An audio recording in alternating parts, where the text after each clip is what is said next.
শুভ সকাল আমার প্রিয় বন্ধুরা, তোমরা সবাই কেমন আছো? আশা করছি তোমরা সবাই খুব ভালো আছো। দাদনামারা ছোট্ট একটা গ্রাম থেকে আমি পূজা তোমাদের সবাইকে স্বাগত জানাচ্ছি পূজার ব্লগ চ্যানেলে। আজকের বারটা হলো বুধবার। তো সকালবেলা খুবই তাড়াতাড়ি ঘুম থেকে উঠেছি, আর উঠে দেখো বাইরে যেহেতু ঝাঁট দিয়ে দিচ্ছি। আজকে আর হাঁটতে যাইনি, কারণ কি বলো তো, একটু যাব মাকে নিয়ে ডাক্তার দেখাতে, আর আমিও দেখাবো। এর জন্য ভাবলাম আগে সকালবেলা তাড়াতাড়ি কাজটা সেরে নিয়ে রান্নাটা সেরে নিয়ে তারপরে কিন্তু বের হব। যেহেতু গরমের সময় না, কোথাও থেকে রোদের মধ্যে থেকে এসে রান্না করতে কিন্তু খুবই কষ্ট অনুভব হয়। যেহেতু বাড়িতে কেউ নেই যে রান্না করে রাখবে, যেহেতু আমার একার হাতেরই সংসার, সমস্ত কাজ কিন্তু গুছিয়ে আমাকেই সমস্ত করতে হয়। আর এমনকি কোথা থেকে এলে কেউ রান্না করার লোক থাকে না। বরমশাই আজকে ছুটি নিয়েছে, কারণ ও আজকের ফুচকা ভাজবে না, শরীরটা নাকি ভালো নেই। তো এর জন্য দেখো আমি সকাল 5:30টার সময় ঘুম থেকে উঠেই দেখো একটু হাঁটা করেছি। করার পরে দেখো ওখানে ঝাঁট দিয়ে এসে দোকানটা ভেতর থেকে, ঘরের ভেতর থেকে বাইরেটা সমস্ত ঝাঁট দিয়ে, বাইরেটা জল ছড়া দিয়ে, অল্প বাসন ছিল সেগুলো নিয়ে দেখো কলের চাতালে চলে এসেছি বাসনগুলো ধোয়ার জন্য। তো বরমশাই যখন এখানে এসেছিল তো বাসন মাজার জন্য বড় ওই যে গামলাটার মধ্যে 1 গামলা জল ভরে দিয়ে গিয়েছিল। তো কিছুক্ষণ গামলাটা জল ভরে দিয়ে যাওয়ার পরেই এসে আমি বাসনটা মাজছি। তো বাসনটা ওই নীল গামলার জলেই ধুয়ে নিয়েছি, কিন্তু আবারও বালতি করে জল নিয়ে আমি কিন্তু বাসনগুলো ধুয়ে নিয়েছি। তো বাসনগুলো তো মাজলাম, ফুচকার বাসনগুলোও ছিল, ভাবলাম সেগুলো এখন মেজে নিই, দুপুরবেলা আর মাজবো না, যেহেতু রোদে থেকে আসবো তো আর কোনো কাজ করতে ভালো লাগে না। তো বরমশাইয়ের ফুচকার বাসনগুলো মেজে রেখে চলে এসেছি রান্নার কাছে। এখন রান্নাটা সেরে নেবো। তোমরা তো আগের ভিডিওতে দেখেছো আমি রাতেরবেলা বসে এঁচড়গুলো কেটে রেখেছি। তো সেই এঁচড়গুলো রাতেরবেলা যেহেতু কেটেছিলাম আর খুবই আঠা ছিল, তো অল্প অল্প একটু না কেমন একটা ওই এঁচড়ের খোসা খোসা লেগেছিলো, সেগুলো আমি বটিতে বসে বসে কেটে নিয়ে লবণ হলুদ দিয়ে প্রেশার কুকারে করে আমি সিদ্ধ বসিয়ে দিয়েছি। ছোলাটা ভিজোতে আমি ভুলে গিয়েছিলাম, ছোলা দিলে ভালো হতো। আর আজকের এই প্রথমবার ছোলা ছাড়া এঁচড় রান্না করছি, কারণ ঘরেতে চিংড়ি মাছ আছে 100 গ্রামের মতো। তো অল্প একটু গ্যাসও আছে আর স্টোভে তেলও অল্প আছে। তো কালকে বাজারে যাচ্ছিলাম তেলটা আনার জন্য, তো যাওয়া হয়নি কোনো একটা কারণের জন্য। তো দোকান খুলতে হবে, তো এর জন্য যাওয়া হয়নি। ভেবেছিলাম বরমশাই সকালবেলা বরমশাইকে পাঠাবো, তো বরমশাইও কোনো কাজ একটা করছিল, তো বরমশাই আবার যেতে পারলো না। তো ফ্রিজে দেখো মাছ ছিল, ওই একটা চারাপোনা মাছ 2 পিস আর একটা বাটা মাছ আর অল্প একটু মাছের ডিম ছিল, সেটা দিয়ে দেখো একদম একটা সিদ্ধ তরকারি করে নিয়েছি। আর এখানে দেখে এঁচড় চিংড়ি রান্না করছি। তো দুটো জায়গায় বসিয়েছি, কারণ অনেকটা দেরি হয়ে যাচ্ছে, কারণ 8:30টার মধ্যেই বের হব। তো কালকে ভেবেছিলাম 8টার মধ্যে বের হব, কিন্তু সময় করে আর উঠতেই পারিনি। কাজগুলো যত তাড়াতাড়ি সারি না কেন, তো কত সংসারে কাজ করতে করতে যে কখন সময় পেরিয়ে যায় বোঝাই যায় না। মেয়ে এখনও ঘুম থেকে ওঠেনি, তো ভেবেছিলাম মেয়েকে একদম মুখ ধুইয়ে খাইয়ে দাইয়ে তারপরে বের হব, কারণ বরমশাইয়ের ওপরে যদি দায়িত্ব দিয়ে রাখা যায়, বরমশাই কিন্তু এই দায়িত্বটা পালন করতে পারে না।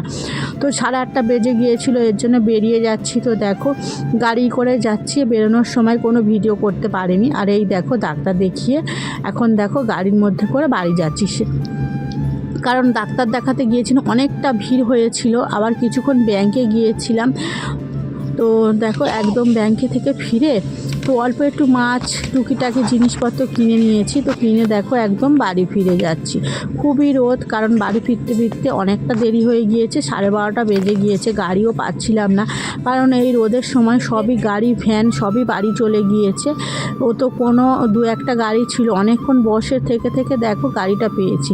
তারপর বাড়ি এসে দেখো স্নান করে গিয়েছিলাম, মেয়েকেও স্নান করিয়ে তো ওকে খাওয়াতে বসে গিয়েছি। কারণ বাড়ি এসে জিজ্ঞাসা করছি মেয়েকে, বাবা কিছু খাইয়েছে? তো ও বলছিল বাবা শুধু ওকে সকালবেলা কলা আর বেদানা কিন্তু খাইয়েছিল, আর কিন্তু কিছুই খাওয়ায়নি। আর মেয়েটাকে জোর করে খাওয়াতে হয়, তো দেখো ওকেও খাওয়ানো হয়নি। তো সত্যি না খেয়ে বসেছিল মেয়েটা। তো ওকে দেখো নিজে নিজে আজ স্নানটা করে এসছে। তো স্নানটা করানোর পরে ওকে ভাত খাইয়ে দিয়ে টিউশনি পড়তে দিয়ে এসেছিলাম। তো তারপর না ভাবলাম তো মোমো বানানো যাক, যেহেতু বরমশাই আজকে বাড়িতে আছে, ও দোকানে থাকবে আর আমি দেখো মোমো বানাচ্ছি। তো মোমো বানানোর জন্য কোনো গ্রেটার মেশিন তো আমাদের কাছে নেই। তো ফ্রিজে কিছুদিন আগে কয়েকটা বরমশাই গাজর এনেছিল 3-4টে মতো। তো সেই গাজরটা দেখো, এটা হচ্ছে আমাদের ফুচকার লঙ্কা গ্রেট করার মেশিন, মানে লঙ্কা কুচি কুচি করা যায়।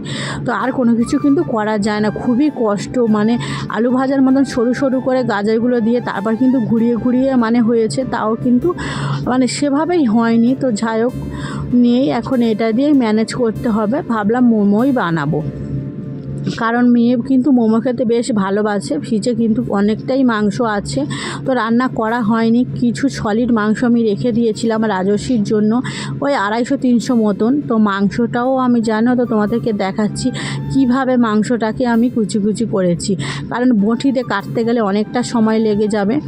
আর একটা পদ্ধতিতে করেছি, এর জন্য একটু তাড়াতাড়ি হয়ে গিয়েছে। তো ফ্রিজ থেকে দেখো এই চিকেনটা বের করে নিয়েছি, কারণ চিকেনটা বরফ একদম জমেছিল, সেটাকে ছাড়াতে দিয়ে দিয়েছি, তো কিছুতেই ছাড়ছে না।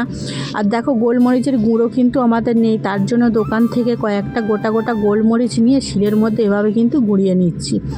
তো যা গুঁড়ো করছি এতেই হয়ে যাবে, আর বেশি ঝাল ঝাল করবো না, কারণ রাজস্বী একদমই ঝাল খেতে পারে না। তো একটু ঝাল হয়ে গেলে কিন্তু খেতে চায় না। তো এইটা নিয়ে মোমো বাড়িতে দ্বিতীয়বার বানাচ্ছি। আর একবার বানিয়েছিলাম মোমো, মেয়ে কিন্তু খায়নি, একটু ঝাল হয়ে গিয়েছে। আর এই দেখো চিকেনটাকে আমি শিলের মধ্যে আমি দেখো থেঁতো করে নিচ্ছি, কারণ কিছুই করার নেই। তো শিলটার মধ্যে আমি গোলমরিচ গুঁড়ো করেছিলাম, ওর মধ্যেই কিন্তু আমি মাংসটাকে এভাবে মানে থেঁতো করে নিচ্ছি। তো থেঁতো করার পর হাত দিয়ে একটু ছাড়িয়ে নিলেই দেখবে একদম গ্রেট করা মতো, মানে চিকেন কিমা মতো হয়ে যাবে। তো এইভাবেই আমি বানাচ্ছি, তোমরা প্লিজ কিন্তু কিছু খারাপ কমেন্ট করো না। তো কিভাবে করব বলো তো, ওর জন্য আমি দেখো একটু থেতো থেতো করে নিচ্ছি যাতে একটু ভালো হয়। তো দুপুরবেলা মাছ কিনেছিলাম, তো দেখো পাঙাশ মাছ কিনেছিলাম, অনেক দিন পর পাঙাশ মাছ কিনেছিলাম, কারণ মা আমার সাথে গিয়েছিল। মা বলছিল পাঙাশ মাছ খাওয়ার জন্য, মানে মার ইচ্ছা হয়েছিল বেশ খাওয়ার জন্য। তো ওর জন্য মাছ জন্যই নিয়েছি। অ্যাকচুয়ালি আমাদের বাড়িতে মাছ, এই পাঙাশ মাছটা খুবই কমই কেনা হয়, কারণ বরমশাই খেতে পছন্দ করে না, আর আমিও খুব একটা খাই না। তো এখানে দেখো বরমশাই কিছুক্ষণ মানে ওই পুরটাকে ভালো করে নাড়িয়ে নিয়েছে। তারপর এখানে দেখো অল্প একটু গ্রেট করা গাজর রেখে দিয়েছি, আর ওই যে মাংসর হাড্ডিগুলো ছিল সেগুলো দিয়ে একটু স্যুপ বানাবো ওই গোলমরিচ গুঁড়ো দিয়ে। তো মেয়ে কিন্তু এই স্যুপটা বেশ পছন্দ করে আর বেশ ভালোই খাওয়ায়, তো সবজি একটু বেশিই দিয়েছি। তো এইভাবে আমি দেখো এইভাবেই বানিয়ে নিচ্ছি আমি চিকেন স্যুপটা। তো যেমন পাচ্ছি সেইভাবেই বানাচ্ছি, নর্মালি ঘরোয়াভাবে বানাচ্ছি, অত রেস্টুরেন্টের মতো বানাতে পারবো না, কারণ ওর মধ্যে অনেক কিছু ইউজ করে। তো আমি খুব সাধারণভাবে বানাচ্ছি। তো এগুলো আমি কিছুক্ষণ ঢাকা দিয়ে রেখে বেশ কিছুক্ষণ আমি ফুটিয়ে নেবো। এখানে দেখো পুরটা তো একদম রেডি হয়ে গিয়েছে। তারপর দেখো এখানে কয়েকটা মোমো আমি বানিয়ে নিচ্ছি। তো মোমোর শেপ হয়তো ঠিকমতো দিতে পারিনি, তো আমি ঘরোয়াভাবে যেমনই পেরেছি সেইভাবে মোমোর শেপগুলো কিন্তু আমি করে নিয়েছি। তারপর দেখো রাজস্বী পড়তে গিয়েছিল, তো বরমশাই গিয়ে ওকে নিয়ে আসলো। তো নিয়ে আসার পরে দেখো আমাকে কীভাবে বিরক্ত করছে। তোমাদের ভিডিওটা যদি ভালো লাগে অবশ্যই তোমার লাইক কমেন্ট করতে